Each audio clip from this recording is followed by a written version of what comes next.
Good morning. If you flow according to nature rule, that means definitely you are positive thinker.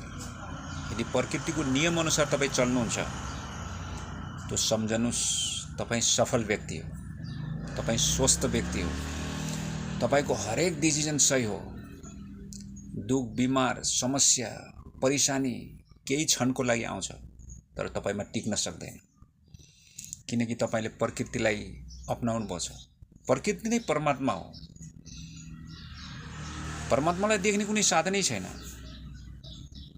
तपाईले ग्यालेक्सीलाई देख्न सक्नुहुन्छ, black होललाई देख्न सक्नुहुन्छ, तर त्यो भन्दा पनि हजारौं गुना पर हो परमात्मा। यदि तपाई परमात्माको नियमको विरुद्ध चल्नुहुन्छ, सुत्ने समयमा उठ्ने, उठ्ने समयमा सुत्ने, उल्टा अधिक भोजन खाने, तो सम्झनुस् दुख, बिमार, समस्या, चिन्ता तपाईको लागि हो।